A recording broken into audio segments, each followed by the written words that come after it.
23절부터 31절까지의 말씀입니다.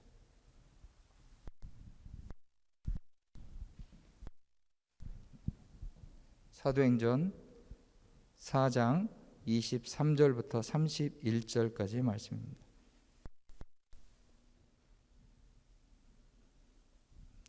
한 절씩 교독하도록 하겠습니다. 사도들이 노임에 그 동료에게 가서 제사장들과 장로들의 말을 다 알리니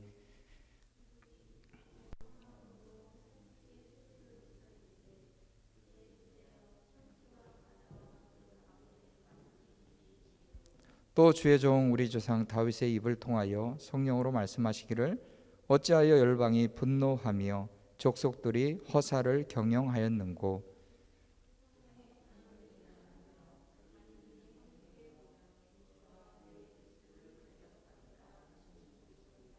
과연 헤롯과 본디오 빌라도는 이방인과 이스라엘 백성과 합세하여 하나님께서 기름 부으신 거룩한 종 예수를 거슬러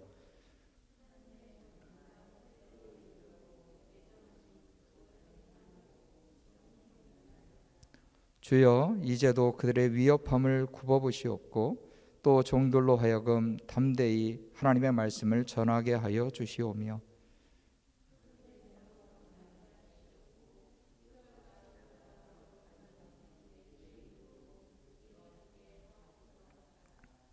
다 같이요. 빌기를 다음에 모인 곳이 진동하더니 무리가 다 성령이 충만하여 담대히 하나님의 말씀을 전하니라. 아멘. 오늘 말씀의 제목은 고난은 기회입니다. 고난은 기회입니다. 라는 말씀의 제목으로 하나님의 말씀을 선포합니다. 어제 저희 부부는 침례교 목사님 장례식에 다녀왔습니다. 장례식에 가서 다시 한번 놀라고 또 감사했던 것 중에 하나는 그 목사님 사모님이 5년 전쯤인가요? 먼저 소천하셨거든요. 그리고 목사님도 그 이후에 쓰러지셔서 4년 넘게 이렇게 투병 생활을 하셨습니다. 그리고 나서는 소천하셨는데 어제 또 가서 놀랐던 것 중에 하나는 참 사모님 소천하셨을 때도 그렇고 목사님 소천하셨을 때도 그렇고 드레스 코드가 예배 드리는 그러한 드레스 코드를 주문을 하셨다고 합니다. 그러니까 천국 환송 예배가 무엇인지 그것을 그대로 보여지는 것이었죠. 거기에서 찬양이 올려지고 그리고 그 목사님 자녀는 아들이 하나인데 아들이 이제 인사말을 하기 위해서 앞에 올라왔었습니다. 올라와서 첫 번째 고백하는 것이 할렐루야였습니다. 저는 그게 참 많은 울림이 되었던 것 같아요. 나는 과연 어떠한 모습으로 지금 신앙생활을 하고 있지? 이런 생각도 들었고요. 내가 잘 하고 있나? 이런 생각도 들었습니다. 좀 삶을 되돌아보면 연약한 그러한 저의 모습이 참 많이 발견되는 그러한 삶이거든요. 지금도 그런 모습들이 많기 때문에 사실 그 목사님하고 사모님 소천하신 그 연세는 60대 초반, 60대 중반입니다. 어찌 보면 참 일찍 이렇게 하나님의 부르심을 받은 거잖아요. 그럼에도 불구하고 그 아드님이 목사님께 생전에 엄마를 일찍 하나님이 데려가신 것 후회하지 않으시냐고, 하나님 원망하지 않냐고, 이런 물음을 그 목사님께, 아버님께 이제 이야기를 드렸었다고 해요. 그랬더니 목사님은 그 상황 가운데서도 전혀 그렇지 않다고 2번이나 물어봤는데 동일하게 답변을 하셨다고 합니다. 그런 모습을 보면서 하나님께서 참 언제 우리가 오는 순서는 있어도 가는 순서는 없다고, 하나님 앞에 부름받는 시간들은 정해져 있지 않는 그런 모습들이라고 봅니다. 근데 우리가 참 어려운 시기, 고난의 시기, 상황은 누구나 다 다른 것 같아요. 그럼에도 불구하고 그 시간들이 분명히 우리들에게 찾아온다는 것입니다. 근데 그때 우리는 어떻게 하는가? 어떻게 신앙생활을 하고 있는가? 하나님을 어떻게 붙잡고 있지? 나에게 하나님은 어떤 분인가? 이러한 고백들이 참 얼마만큼 고백되어지고 있으며, 그뿐만 아니라 바른 모습으로 하나님의 자녀로서 그렇게 살아가는가에 대한 그런 물음을 한번 되돌아보았으면 합니다. 저뿐만 아니라 여러분들도 동일하게 참 하나님을 예배하면서 무엇보다도 하나님, 고난이 기회라고 하는데 이 고난을 통해서, 이 힘든 상황을 통해서 하나님 앞에 어떻게 나아가야 되는지 오늘 본문의 말씀을 통해서 한번 살펴보았으면 합니다. 첫 번째로 살펴볼 수 있는 것은 23절과 24절 상반절을 한번 읽어보도록 하겠습니다. 23절, 24절 상반절입니다. 같이 한번 읽을까요? 시작. 사도들이 노임에 그 동료에게 가서 제사장들과 장로들의 말을 다 알리니 그들이 듣고 한 마음으로 하나님께 소리를 높여 이르되 아멘. 여기에 보면 사도들이 놓였다라고 말씀이 시작됩니다. 그러면 이 앞에는 어떤 상황이 있었다라는 것을 우리가 짐작할 수 있지 않겠습니까? 사도들이 놓였다. 그거는 앞에 그들이 그 사도들이 붙잡혔었던 상황을 설명하고 있는 것이죠. 그래서 첫 번째로 살펴볼 수 있는 것은 고난은 함께 기도할 수 있는 기회입니다라는 것입니다. 고난은 함께 기도할 수 있는 기회다. 사도들이 놓였습니다. 참 자유롭게 된 것 같아요. 그런데 산헤드린 공회원 그때 이제 제사장들도 있었고 거기에 장로들도 있었고 그 상황에서 사도들 베드로와 요한이 붙잡혔다가 들었던 이야기 여러분들도 기억하시죠? 도무지 예수의 이름으로 말하지도 말고 가르치지도 말라, 이런 이야기를 듣게 된 거예요. 풀려나긴 했지만 그들의 마음 가운데서는 성령이 충만했던 베드로, 요한, 그들이 그 말에 고백했던 것은 바로 어떠한 고백으로 나아갑니까? 19절에 보면 베드로와 요한이 대답하여 이르되 하나님 앞에서 너희의 말을 듣는 것이 하나님의 말씀을 듣는 것보다 옳은가 판단하라. 누구의 말을 듣는 것이 옳은지 한번 생각해 봐라. 그 사도들이 노임받고 나서 했던 그것을 보면 사실은 어려운 일을 당했을 때 어떻게 해야 될지 막 난감할 때 무엇을 해야지? 누구를 만나지? 막 이런 상황들 있지 않습니까? 그때 이 사도들이 노임에 그 동료에게 갔다라고 이야기합니다. 동료, 그 동료라고 하는 것은 바로 제자들도 될 수가 있고요, 성도들도 될 수가 있을 것입니다. 함께 믿음의 공동체를 이루었던 그러한 동료들이 있었다라는 거예요. 그 동료들에게 갔다라는 의미를 우리가 한번 생각을 해봐야 됩니다. 왜 갔을까요? 믿음의 공동체에 찾아간 이유는 무엇일까요?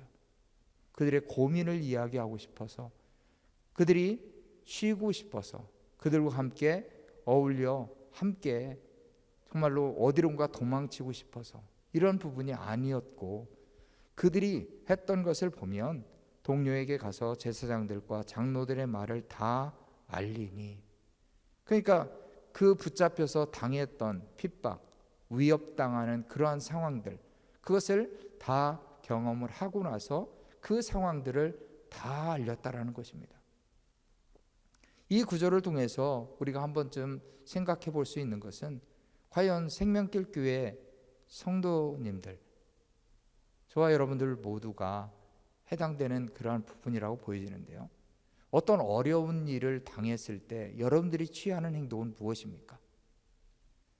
어떤 일을 어떤 어려운 상황에 처했을 때 누구에게 가장 먼저 가십니까? 누구에게 가서 자신이 경험하는 자신의 상황들, 참 힘든 상황들을 누구에게 가장 먼저 이야기를 하고 도움을 청합니까? 그런 동료들이 있습니까? 함께 믿음을 나누고 함께 위로를 경험해야 되는 그러한 믿음의 공동체들이 있습니까? 우리 모두가 사실은 하나의 공동체로서 주님 안에서 만났고 주님 안에서 서로를 정말로 위해서 기도해 줄 수 있는, 그냥 말만 다 듣고 정말로 그런 상황이라면 어떻게 하는 것이 좋겠어 라고 그렇게 막 제안을 하고 어떻게 하면 더 나은 방향이 될 것 같아 라고 이야기도 할 수 있다고 봅니다.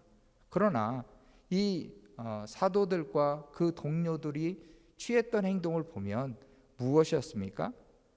24절 보면 그들이 듣고 한 마음으로 하나님께 소리를 높여 이르되, 하나님 앞에 기도했다라는 것입니다. 함께 그들이 경험하는, 그리고 그들이 위협당했던 그러한 상황들에 대해서 함께 소리를 높여 기도할 수 있는 동료들이 있었다라는 것입니다. 사도들의 상황은 참으로 좋은 상황은 아니었습니다. 어떻게 해서든지 그 산헤드린 공회원들이었던 제사장들, 장로들, 그들은 복음이 전해지는 것 원치 않았습니다. 참 아이러니하지 않습니까? 복음을 제대로 전해야 될 그 사람들인 것 같은데 오히려 그 사람들이 복음 전하는 것을 방해하는 그러한 상황들을 하고 있는 것입니다. 그런데 사도들과 그 믿음의 공동체들은 복음이 어떻게 해서든지 제대로 전해져야 됨을 분명히 알았기에 그들이 함께 기도했던 기도의 제목은 바로 하나님의 말씀을 듣는 것이 올바른 것이며 하나님께 받은 그 말씀을 전하지 아니하고는 견딜 수 없는 그 마음이 그들에게 있었다라는 것이죠. 그래서 최선을 다해서 한 마음으로 하나님께 기도하는 그들의 모습을 보게 됩니다. 그래서 24절 상반절을 통해서 볼 수 있는 것, 기도는 저와 여러분들이 잘 아는 것처럼 기도의 대상은 바로 하나님이라는 것을 분명히 알고 있고 그렇게 해야만 됨을 분명히 알게 됩니다. 우리가 기도를 하나님께 한다라고 말은 쉽게 하지만 우리가 하나님이 아닌 또 다른 대상을 찾는 그러한 경우가 있다라는 것입니다. 그래서 출애굽한 이스라엘 백성들이 하나님 대신 금송아지를 만들었던 것, 아니 어쩜 그렇게 그 사람들은 그럴 수가 있지? 하나님 아닌 것을 하나님이라고 이야기하고 우리를 애굽에서 이렇게 나오게 할 수 있었던 것이 하나님이 아니고 이 금송아지다라고 그렇게 만들어 놓고 막 참 제사를 하고 그러는 잘못된 행동을 했다라는 것입니다. 우리가 분명히 아는 것은 이렇게 금송아지와 같은 그 우상들이 끊임없이 많다라는 것을 우리는 아는 것이죠. 지금 살아가면서도 저도 끊임없이 참 잘못된 그런 우상들을 또 섬길 수도 있다라고 봐져요. 돈이 우상이 될 수 있고 자녀가 우상이 될 수가 있고 참 그것을 통해서 하나님을 향한 그것이 잘못된 방향으로 간다면 우리는 하나님을 제대로 섬기는 것이 아니라 잘못된 신앙인으로 나아갈 수 있다는 거예요. 우상은 분명히 사람들이 만드는 것입니다. 사람들이 하나님이 아닌 것을 하나님으로 만드는 것, 그 모든 것이 우상이 될 수 있다는 거예요. 그래서 하나님께서 우리의 삶을 통해서 진정 하나님을 향한 그 믿음의 발걸음으로 나아갈 수 있게끔 하는 것은 하나님을 하나님으로 제대로 고백하며 나아가는 것이며, 기도할 때도 분명히 하나님께 올바른 그러한 구함이 필요하다는 것입니다. 그리고 사도들이 전했던 그 내용들을 듣고 가장 먼저 했던 그것이 기도라고 했잖아요.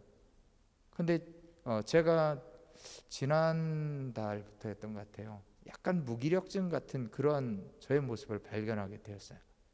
일도 하기 싫고, 그전에는 막 일을 주 6일 뭐 이렇게 할 때도 있었거든요. 그런데 그때만 해도 사실 그런 생각이 전혀 안 들었었는데, 갑자기 들었던 느낌은 무기력증 같은 그런 저의 모습이 있었습니다. 그런데 그때 가장 먼저 했던 것이 무엇인지 아세요? 기도했을까요? 아니더라고요. 제가 그것 가지고 기도하지 않더라고요. 제일 먼저 했던 것은 고민하고 있더라고요. 하나님의 말씀을 묵상해야 되는데 오히려 그 상황을 묵상하는 저의 모습을 발견하게 되었어요. 참 며칠을 그러는 저의 모습을 딱 어느 순간 깨닫게 되고는 내가 이렇구나, 저 자신이 이런 삶이구나 라는 것을 또 발견하게 되더라고요. 그러면서 어느 순간 말씀의 자리에 이렇게 있게 되고, 기도의 자리에 있게 되고, 그러면서 기도하면서도 사실은 첫 번째로 했던 것은 이 상황이 좀 벗어났으면 좋겠습니다. 이 상황에서 좀 바뀌었으면 좋겠습니다 라는 그런 기도가 먼저 나오는 저의 모습을 발견하게 되더라고요. 아직도 멀었구나 라는 생각을 하게 되는 거죠. 기도가 사실은 기뻐지면 기뻐질수록 할 수 있는 고백은 무엇일까요? 하나님, 제가 이 상황이 그냥 바뀌는 것, 그게 문제가 아니라, 이 상황이 변화되는 게 이게 문제가 아니라, 하나님, 제 자신이 참 이것을 이길 수 있는 그러한 힘도 주시고, 이 상황이 바뀌는 게 문제가 아니라 제가 정말로 믿음으로 이겨낼 수 있도록 인도해 달라고, 그렇게 나아가는 것, 그렇게 바뀌는 것, 그게 기도에 깊어지는 것이 아닌가 싶습니다. 그래서 참 제가 그 상황 가운데서 누구에게 이런 고백을 했을까 한번 되돌아보게 되더라고요. 근데 안 찾더라고요. 다른 사람들을 안 찾고 그냥 끙끙거리는 거예요.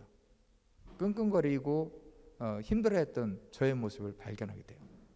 그때만 해도 사실은 여기 사도들이 찾았던 동료들 같은 그러한 동료들이 제 주변에 없었던 것은 아닌가. 그 정도로 친밀하게 이런 고백들을 이야기하면서 함께 좀 기도를 부탁하고 했던 그런 저의 모습이 없었던 것 같아요. 그래서 그때만 해도 그래서 더 힘들었던 것 같다라는 생각을 해봅니다. 이번에 말씀을 준비하면서 우리 생명길 교회 성도들이 저의 동료가 되고, 또 함께 여러분들의 고민과 상황들로 인해서 목사님 이런 일들 참 어떻게 해야 될지 모르겠습니다. 함께 좀 기도해 주셨으면 좋겠습니다. 이렇게 서로가 서로를 하나님 앞에 바로 세워 나가기 위해서 이렇게 그런 기도 제목들을 나누며 함께 한 마음으로 기도할 수 있는 그러한 삶이 저와 여러분들에게도 동일하게 필요한 줄 믿습니다. 하나님이 정말로 믿음의 공동체를 세운 이유가 분명히 있지 않습니까? 생명길 교회를 통해서도 우리가 참 하나의 공동체로 하나님을 향해 달려가는 그러한 믿음의 삶이 된다면 정말로 하나님은 기뻐하실 것입니다. 혼자 힘들어하는 그 모습을 하나님은 원치 않으실 것입니다. 사도들이 정말로 힘들었지 않았겠습니까? 그런 위협을 받는다면 저 같으면 참 어디론가 도망가고 싶은 것이 첫 번째 생각이 아닐까 싶어요. 그런데 그 상황을 경험하고 놓였을 때, 야, 이거는 정말로 찬스구나. 이제는 더 이상 내가 힘든 상황을 맞닥뜨리지 않아도 되겠구나. 힘든 상황을 다시는 경험하지 않아도 되겠구나. 이러면서 어디론가 떠나버린다면 이런 상황 경험하지 않을 수도 있었겠죠. 그러나 이 사도들이 그렇게 믿음의 고백을 함께 나누었던 그러한 공동체가 있었기에 하나님은 이들을 통해서 하나님의 일을 더 잘 감당할 수 있도록 그렇게 능력도 주시고 함께 해 주신 줄 믿습니다. 두 번째 또 살펴볼 수 있는 것은 24절 하반절부터 28절까지의 말씀인데요. 같이 한 목소리로 한번 읽어보도록 하겠습니다. 24절 하반절부터요. 대주제여 천지와 바다와 그 가운데 만물을 지은 이시요 또 주의 종 우리 조상 다윗의 입을 통하여 성령으로 말씀하시기를 어찌하여 열방이 분노하며 족속들이 허사를 경영하였는고 세상의 군왕들이 나서며 관리들이 함께 모여 주와 그의 그리스도를 대적하도다 하신 이로소이다.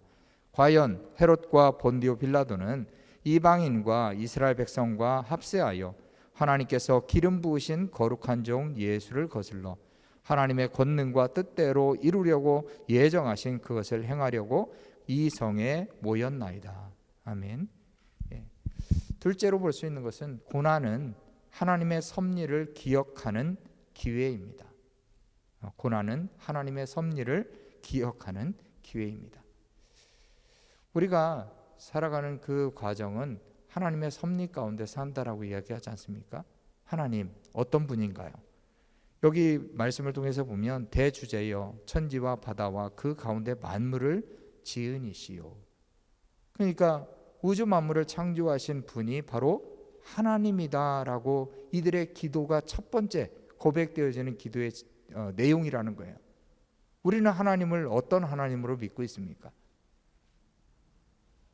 어떤 이론들을 통해서 이 우주 만물이 만들어졌다라는 것, 하나님이 아닌 다른 방법, 다른 것으로 하나님의 말씀으로 창조된 이 우주 만물이 아닌 다른 것으로 그렇게 만들어졌다라고 가르치는 것이 학교에서 배우는 현실 아닙니까? 그런데 우리는 자녀들에게도 그렇고 우리 스스로도 그렇고 하나님을 어떤 하나님으로 믿고 있는가? 이 우주 만물을 창조하신 창조주 하나님임을 고백하고 있는가? 그리고 또 볼 수 있는 것은 하나님이 이미 다윗을 통해서 성령으로 말씀하시기를 예언되었던 그 메시지라는 거예요. 어떤 내용이 그렇게 예언되었다라는 것입니까?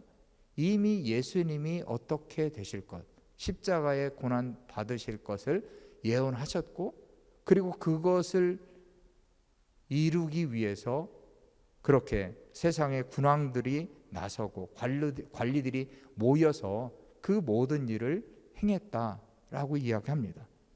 그래서 27절에 보면 과연 헤롯과 본디오 빌라도는 이방인과 이스라엘 백성과 합세하여 하나님께서 기름 부으신 거룩한 종 예수를 거슬러 하나님의 권능과 뜻대로 이루려고 예정하신 그것을 행하려고 이 성에 모였나이다.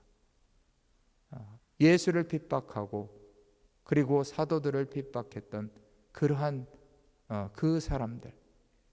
그러나 중요한 사실은 이 모든 일이 되어지는 그것은 바로 하나님의 예정하셨던 그러한 상황들, 예언되어졌던 그 말씀대로 이루어지는 것이었음을 기억했다라는 것입니다. 그들이 이 상황을 보면서 하나님, 정말로 이미 1000년 전 정도에 다윗을 통해서 고백되어졌던 그 메시지가 거짓말이 아니었군요. 하나님의 섭리 가운데 모든 과정들이 나아가는, 그 되어지는 그러한 일들이었다라고 고백하고 있다라는 것입니다. 그러면서 이 본문을 통해서 참 현실적으로는 로마 제국의 통치 아래에 있었던 그들 아니었습니까? 그 당시에 로마 제국의 통치 아래에 있었고, 눈에 보여지는 것으로 보면 산헤드린 공회원들의 그런 주도 아래 그렇게 지배를 받았던 그 상황이었는데, 현실 너머를 보면 어떤 일들이 그들의 입술을 통해서 고백되어지고 있는 것입니까? 하나님, 현실로는 로마 제국, 산헤드린 그러한 지배에 있는 것 같지만 오히려 현실 너머 믿음의 눈으로 보았을 때 하나님이 진정한 통치자시군요. 하나님이 이 우주 만물을 다스리는 분이 맞군요 라고 그렇게 믿음의 기도를 올려드리는 그들의 모습을 볼 수가 있는 것입니다. 그래서 우리가 하나님을 제대로 믿는다는 것은 무엇입니까? 눈에 보이는 것만 가지고 어떻게 세상이 이렇게 변하지 않을까? 어떻게 이렇게 똑같지? 옛날이나 지금이나 참 안 좋은 일들이 너무나 많이 일어나고 있고, 그런 것으로만 볼 문제가 아니라 그 너머에 하나님의 다스리심, 하나님의 인도하심, 그 믿음의 발자취를 걸어가게끔 하는 하나님의 이끄심이 분명히 있다라는 것을 우리가 기억해야 될 줄 믿습니다. 그래서 고난이 찾아온 것 때문에 하나님을 잃어버린 것이 아니라 고난을 통해서 오히려 하나님의 섭리를 기억하는 기회로 삼는 저와 여러분들의 삶이 되기를 주님의 이름으로 축원합니다. 또 한 가지 살펴볼 수 있는 것은요, 29절부터 31절까지의 말씀입니다. 같이 한번 읽어보겠습니다. 주여, 이제도 그들의 위협함을 굽어보시옵고 또 종들로 하여금 담대히 하나님의 말씀을 전하게 하여 주시오며 손을 내밀어 병을 낫게 하시옵고 표적과 기사가 거룩한 종 예수의 이름으로 이루어지게 하옵소서 하더라. 빌기를 다함에 모인 곳이 진동하더니 무리가 다 성령이 충만하여 담대히 하나님의 말씀을 전하니라. 아멘. 셋째로 살펴볼 수 있는 것, 고난은 기회입니다. 고난은 기도 응답을 경험하는 기회입니다. 기도 응답을 경험하는 기회입니다. 29절부터 30절에서 성도들의 기도의 제목들이 나열되어져 있는 것을 보게 됩니다. 거기에서 보면 고난의 상황에서 벗어나게 해달라는 것, 그 기도의 제목이 첫째가 아니었던 것을 볼 수가 있죠. 주여, 이제도 그들의 위협함을 굽어보시옵고. 그러니까 제사장들과 장로들이 위협했던, 사도들을 위협했던 그 상황이 이렇게 풀려났다고 해서 변하지 않았다라는 거예요.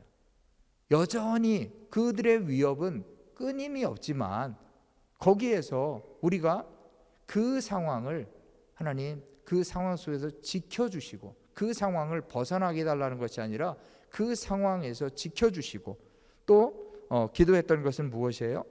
바로 또 종들로 하여금 담대히 하나님의 말씀을 전하게 하여 주시오며, 능동적인 그러한 기도를 하나님 앞에 올려드리는 거죠.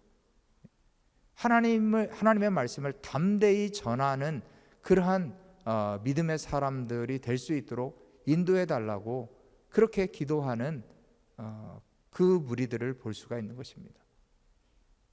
그리고 또 볼 수 있는 것은 병을 낫게 하는 것.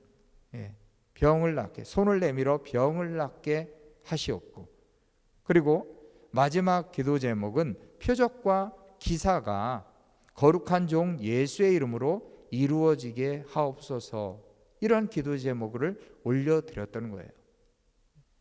이 말씀들을 한번 생각을 해봅시다. 사도행전 7절에 보면 태어날 때부터 걷지 못했던 자가 치유되는 역사가 있었잖아요. 일으켜 세워지는 그 일들이 있었잖아요. 그 일들이 있었고, 그리고 사도행전 4장 18절 말씀에는 예수의 이름으로 말하지도 말고 가르치지 말라고 그렇게 이야기했었습니다.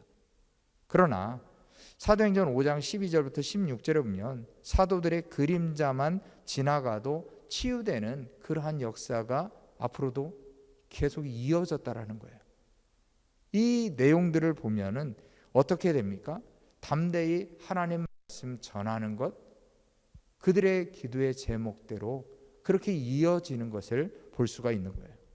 그리고 병을 낫게 하는 것, 표적과 기사가 예수의 이름으로 이루어지게 되는 것, 그냥 잠시 잠깐 그들의 능력이 아니라 오직 예수의 이름으로 그 모든 일들이 되어지는 것, 그것을 통해서 하나님께 영광 돌릴 수 있는 그러한 일들이 되어지는 그 모든 상황들을 계속해서 현재 진행형으로 펼쳐지고 있다는 것입니다.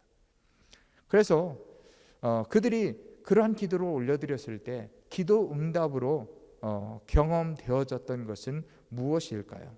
그것은 바로 그들의 기도가 끝나자마자 빌기를 다음에 합심으로 기도했던 그 기도가 끝나자마자 그 땅이 모인 곳이 진동했다라고 합니다.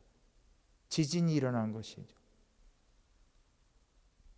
하나님께서 그들에게 진정한 변화가 무엇인지 그 땅에서부터 일으켜지는 그러한 일들이 있었고, 그 상황 가운데서 그들 한 사람 한 사람에게 모인 사람들, 모인 곳이 진동했을 뿐만 아니라 무리가 다 성령이 충만하며, 충만해진, 성령 충만해진 그 모든 사람들을 이야기해주고 있는 것이죠. 그리고 또 한 가지는 담대히 하나님의 말씀을 전하니라. 기도가 끝났을 때 기도 응답을 받고 그들이 행동으로 바뀔 수 있었던 것은 성령이 충만해졌고, 성령이 충만해진 그 상태였기 때문에 담대히 하나님의 말씀을 전할 수 있었다라고 성경은 말씀하고 있는 것이죠. 그래서 사도행전 6장 7절에 보면 더욱 열심히 전도해서 핍박하던 제사장들까지도 개종시키는 그러한 일들이 일어났다는 거예요. 제대로 크리스찬으로서 하나님을 믿는 그러한 사람들로 제사장들을 변화시킬 수 있었던 것, 그것은 바로 성령 충만해서 복음을 담대하게 전했기 때문에 가능했다라고 성경은 말씀하고 있습니다. 오늘 말씀을 통해서 고난은 기회입니다 라는 제목으로 하나님의 말씀을 전했는데요. 첫째, 고난은 함께 기도할 수 있는 기회입니다. 생명길 교회 모든 성도들이 함께 기도할 기도의 제목들은 무엇이 있습니까? 함께 정말로 합심으로 그렇게 기도해야 될 기도의 제목들 가지고 서로를 위해서 간절히 기도해 줄 수 있는 그러한 기회를 잡아야 될 줄 믿습니다. 둘째, 고난은 하나님의 섭리를 기억하는 기회입니다. 하나님의 섭리 아래, 하나님이 정말 눈에 보이는 것으로 판단하는 세상 사람들과는 다르게 하나님을 믿는 자로서 믿음의 눈을 보며 믿음의 눈으로 하나님이 어떻게 역사하시는지, 하나님이 어떻게 일하시는지를 날마다 고백할 수 있는 그런 삶이 되어야 될 줄 믿습니다. 셋째로, 고난은 기도 응답을 경험하는 기회입니다. 기도하지 않으면 기도 응답은 없습니다. 기도할 때 분명한 것은 하나님이 기도 응답을 해 주신다는 것입니다. 그 기회를 놓치지 않는 저와 여러분들의 삶이 되기를 주님의 이름으로 축원합니다. 기도하겠습니다. 하나님 아버지, 저희들에게 한 사람 한 사람 정말 어떤 상황에 처해 있는지 저는 알지 못합니다. 그러나 하나님은 정말로 모든 우리 생명길 교회 성도들 한 사람 한 사람들의 상황들, 그 상황들을 다 알고 계시는 줄 믿습니다. 그 상황들을 통해서 어떻게 하는 것이 올바른 믿음의 삶으로 나아가는 것인지 오늘 말씀을 통해서 다시 한번 깨닫습니다. 고난을 통해서 함께 기도할 동역자들, 함께 기도할 그러한 기회를 놓치지 않게 하여 주시고, 함께 고난을 통해서 정말 하나님의 섭리를 기억할 수 있는 믿음의 사람들 다 되게 해주시고, 고난을 통해서 기도 응답을 경험하는 그 기회를 놓치지 않는 우리 모든 생명길 교회 성도들 될 수 있도록 인도해 주시옵소서. 날마다 숨쉬는 순간마다 하나님께서 어떻게 일하시는지 그것을 영적인 눈으로 늘 보면서 경험하면서 살아가는 우리 모든 성도들 되게 하여 주시옵소서. 모든 것 감사드리며 이 모든 말씀 예수님의 이름으로 기도했습니다. 아멘. 이제는 우리 주 예수 그리스도의 은혜와 하나님 아버지의 무한하신 사랑하심과 성령의 교통하심이, 하나님의 말씀을 듣고 어떠한 상황에 처해 있든지 하나님을 만나 주시고자 하는 그 기회를 놓치지 않기를 소원하는 우리 모든 생명길 교회 성도들 머리 위에, 자녀들 위에, 직장 위에, 학업 위에 이제로부터 영원토록 함께하기를 간절히 축원하옵나이다. 아멘.